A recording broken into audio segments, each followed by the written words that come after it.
That's missing all the numbers from here over. Well, that's what I have right now. So I'll go back to the house. I don't have a lot of good news for you.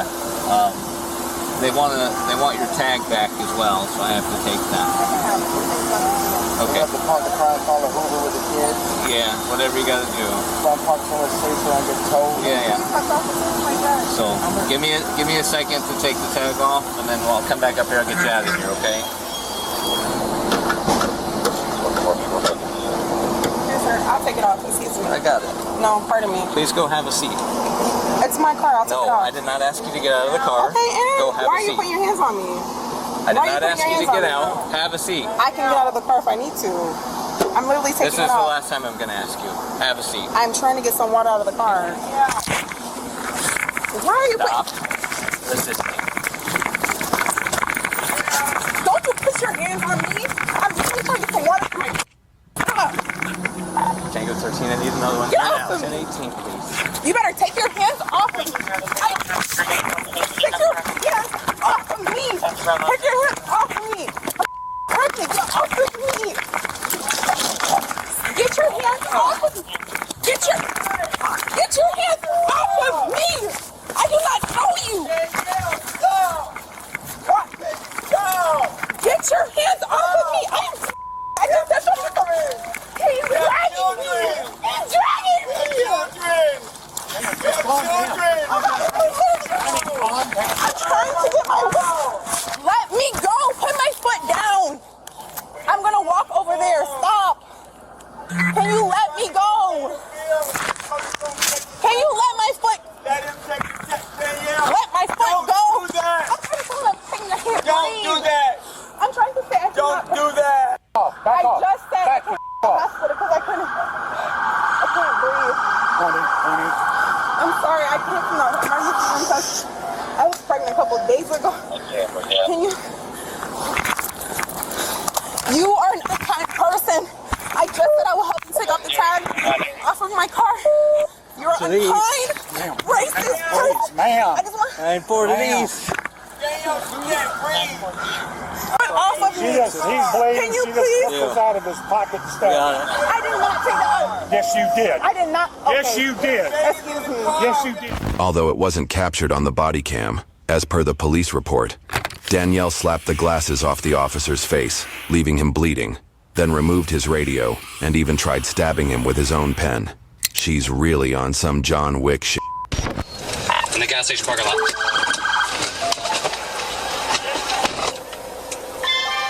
He's bleeding. You did that. Get on the ground now. Get on the ground. Get on the ground. On the ground. Dump her. Dump her. Why are you putting me on the ground? Tonight, newly obtained surveillance video reportedly showing the moment an elected official in upstate New York shot a DoorDash driver outside his home. The driver, who has not been publicly named, was attempting to deliver food to a house in Chester, New York, police say, when he became lost and unable to navigate using the app. They say he approached several homes asking for directions before arriving at the residence, seen here at a nearby address just before the shooting in a video obtained by News 12. I have a daughter. My phone is broken. Can help? State police say he then went to the home of New York Highway Superintendent John Riley, who is also a federally licensed firearms dealer. Another video obtained by News 12 reportedly showing the 48-year-old walking out of his house. The video appears to show Riley initially shooting into the side of his yard, yelling at the driver to leave as the DoorDash driver turned on his ignition. Go! Go! Moments later, firing toward the vehicle after the driver starts to reverse. Shooting once more as the victim drove off. Police say one of the bullets struck the driver in the back, causing serious physical injuries. Riley tonight out on bail, but facing felony assault and criminal weapon possession charges, according to state police. Just shock, disbelief, disgust. I just can't believe that took place. Chester Town Supervisor says the town board is holding a special meeting Tuesday morning to consider calling for Riley's resignation. We can't fire him. We can't unappoint him. We can't put him on leave of any type. he's elected. Riley did not return our request for comment. A DoorDash spokesperson saying, quote, "No one should ever fear for their safety just for trying to make deliveries in their neighborhood. We're devastated by the senseless act of violence and we're wishing the Dasher a full and speedy recovery." This situation isn't representative of the town of Chester. You know, we are good people. You know, this is a complete outlier in terms of, you know, how we treat anybody from outside the community. Riley does not yet have a new court date scheduled. Shaquille Brewster, NBC News. A heartbreaking story out of Wisconsin. Police say two parents planned to sexually abuse their baby before she was even born. Detectives say the two exchanged messages, reportedly discussing in detail how they would carry out the abuse. The baby was just a couple months old when the alleged abuse began, and some of it was reportedly captured on camera. Now, the infant is in protective custody and her parents are behind bars. I'm your host, Kennedy Walker, and I'll walk you through the disturbing allegations. This TikTok video shows Skylar Clanson and Madison Bishop's gender reveal, biting into cupcakes, discovering pink icing, and learning they're having a baby girl. They're laughing, crying, seemingly overwhelmed with joy. But just months after bringing their daughter home, that joy would turn into disbelief.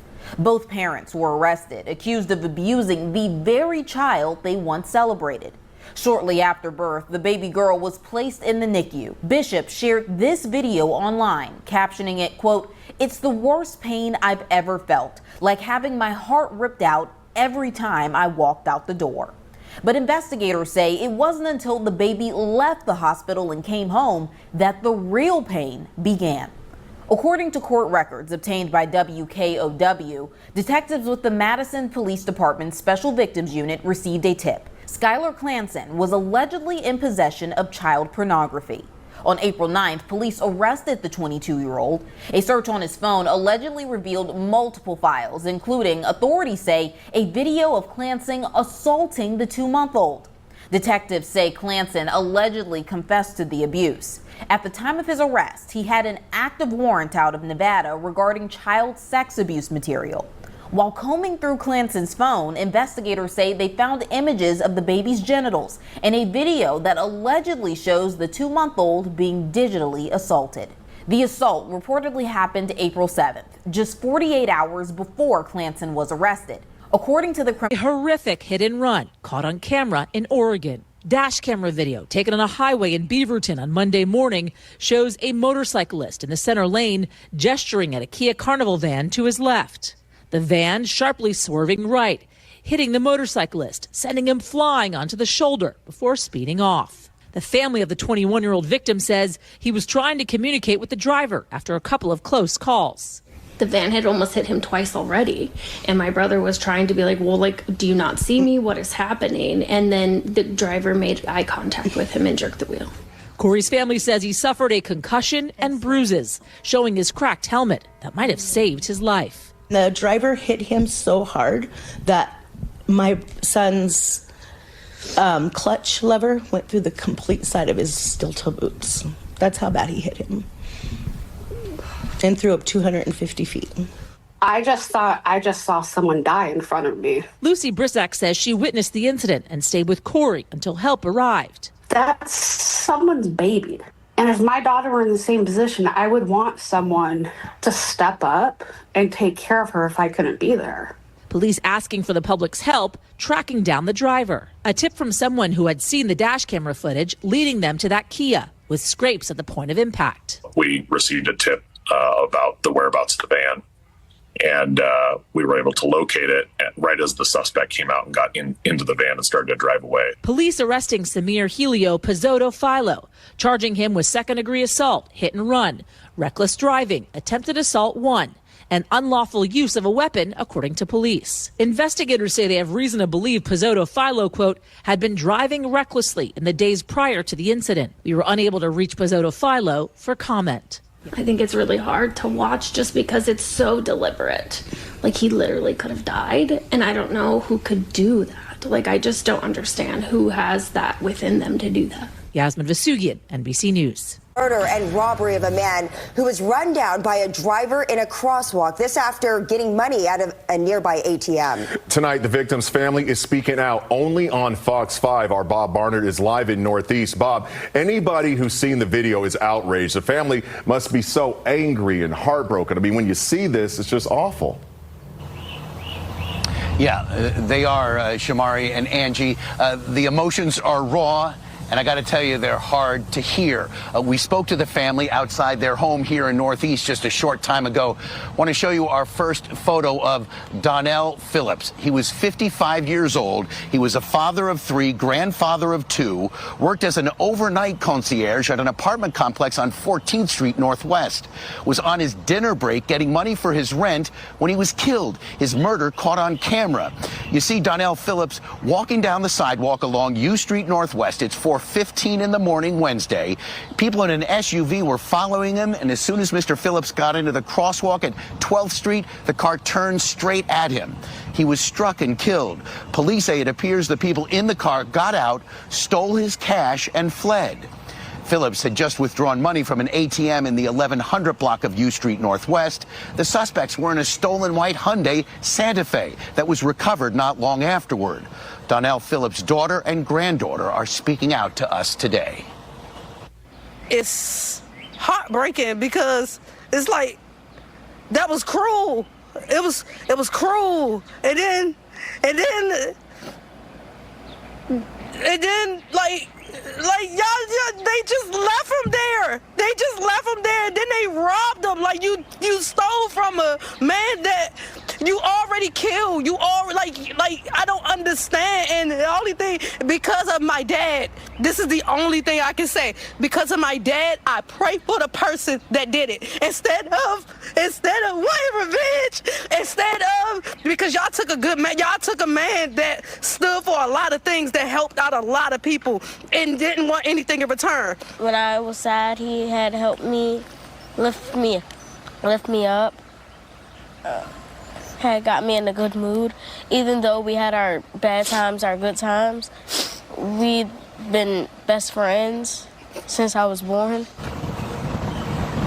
Now, D.C. police say the same people robbed 2 other victims at gunpoint in the half hour before killing Mr. Phillips. The suspects are still out here. A reward is being offered for information that leads to their arrest, and you'll hear more from the family coming up at 5 o'clock, guys. Bob. News right now, it is the latest round of deadly violence plaguing New York City bodegas. Police are on the hunt for the suspects in this case after a man is stabbed to death in a Harlem convenience store. Fox 5's Richard Jacobus is live at the scene right now and has the latest on this. Richard. Arthur, bodegas appear to be a magnet for people seeking trouble. That's the message tonight from the organization that aims to protect these bodegas. This latest incident, like you mentioned, is proving to be deadly. After that man gets into a fight with another man, fists start flying, and then one pulls out a knife, stabbing him multiple times in the back, which leads to his death. We have exclusive surveillance video tonight from the 8th Avenue food convenience store at the corner of 142nd Street in Harlem at just after 5 this morning, when you see 2 men talking outside of the store. But after a minute goes by, another man approaches, then a 4th guy, and the exchange appears to get heated. Then a punch, and another punch. One guy drops his drink and falls down. He gets back up, and the fight now spills onto 8th Avenue. It's 2 against 1 at this point, with the guy who was punched at first now pinned to the ground. Watch this other guy come and pull out what appears to be a knife. We're going to stop the video here. Police say that victim, a 33-year-old man, was transported to New York City Health and Hospitals Harlem with multiple stab wounds to his back. He did not survive, and now cops are searching for the person who went on this stabbing spree. In the meantime, workers at this bodega are shaken up, and calls are growing for faster response times from police by installing panic buttons at every bodega across the 5 boroughs.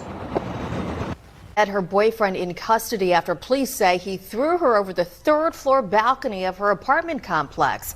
She was taken to the hospital where she died. The incident was so gruesome that neighbors say they're still traumatized. NBC7's Kelvin Henry joins us now from the scene. Kelvin? And now, Catherine and Michelle, I spent my day speaking to people in the community, and they say they are horrified by what happened. Now, the crews were out here today, and they were still processing the scene. And I also spoke with more neighbors that were in the immediate vicinity. They say they're still wrapping their heads around what took place. I'm truly traumatized by what I've seen. Charles Riddle lives steps away from where the victim lived and where the violent incident happened. I walk out my door, and the lady that was thrown off the balcony had a bag of, I guess, her boyfriend's clothing and drops it at the elevator. And she's mad and angry, and she goes back to the apartment. Charles says at this point, things went downhill. But I get down the elevator and go downstairs. Before I made it to my car, I hear a commotion, and I turn around. He's got hold of her right over here, and from behind, and he heaves her over the balcony, and she cartwheels, hits head first on the ground. Almost 24 hours later, and there is still caution tape hanging as a crew is processing what is now a crime scene. According to the San Diego Police Department, the victim was taken to a local hospital with head trauma and a broken leg, but did not survive her injuries. They say the suspect is 57-year-old Albert Turner, and the victim is 61-year-old Irene Williams. Neighbors tell NBC7 they are still shaken up by the incident and they have concerns. Tonight, a noise complaint led to the shooting death of a Milwaukee dentist. His neighbor is now charged with his homicide. Fox 6's Ashley Sears is in the newsroom and explains investigators say this was all over loud music. Yeah, that's right, Kim. This all happened on Saturday at an apartment building in Brown Deer. Police say the victim confronted the woman upstairs and she shot him. Deer Road, the Park Plaza apartments are tucked away in a quiet setting. Saturday night, investigators say the noise inside one unit led to a shooting. A criminal complaint explains just after 11, the man living on the first floor confronted Kiana McGowan about her loud music in the apartment above him. She told police she was doing her hair and trying on different clothes when she heard loud, aggressive banging at her door, and told her neighbor she would turn the music down. She closed the door and told investigators she heard the man kicking as if he was going to break in, so she got her gun and fired one shot at the man. 41-year-old Akintunde Bowden suffered a gunshot wound to his abdomen and died on the scene. He's been identified as an esteemed dentist. Milwaukee Health Services posted a tribute to Dr. Bowden on social media, saying he worked there for more than a decade and recently became the dental director. For a man who they say raped and robbed a 23-year-old woman at knife point. News 12's Tim Harfman is in the digital center with those details. Tim? Police say the attack happened just before midnight on Thursday at the Throgs Neck NYCHA houses. Now they're looking for a man in his 30s, and tenants tell us this is all news to them. I didn't even know about this. I don't know anything about that. I never knew because I didn't hear nothing. It was so quiet over here. The so-called quiet complex at 2751 Sampson Avenue is where police say a man pulled a knife on the 23-year-old victim, raped her, stole her cell phone, purse, and about $120, then took off. Right now, it is unclear if the attack happened inside or outside of the building, but we were able to gain easy access Friday afternoon because the front door was unlocked. It used to be safe. John says he doesn't live on the NYCHA property, but walks through it to get to his apartment down the street. This is probably going to be the last time I'm going to walk through this place. Police say the victim was taken to a local hospital and is stable. One tenant says she's now on of a 14-year-old boy for the fatal shooting of a 16-year-old girl in the Bronx. Police say Yvette Jeffrey was shot in the head yesterday outside of Bronx Latin School in the Morrisania section. She was ducking for cover behind a brick wall at the time, but did not make it. Caught in the crossfire of a fight between rival gangs. Her grandmother speaking with Eyewitness News, saying she will never forgive the person who killed her granddaughter. Eyewitness News reporter Stefan Kim is live in Morrisania with much more on this heartbreaking story. Stefan. Well, Liz and David, a 14-year-old is now in police custody here at the 42nd Precinct after someone brought a gun to what police officials describe as an old-school fistfight. Instead, an innocent bystander was shot. A 16-year-old is dead. Just imagine if you were her grandmother or her mother, what it was like to watch her take her last breath. One of my neighbors knocked on the door. She was banging on the door. And we just ran. And when I got there, she was on the stretcher and they were pumping her chest. And I told him, I know she's gone. Like, I was screaming. She was like, no, that's not my daughter. And then she ran, and right there, she was just like, she lost balance. It is an unimaginable pain that will bring a mother to her knees, the kind of loss that will turn heartbreak into anger.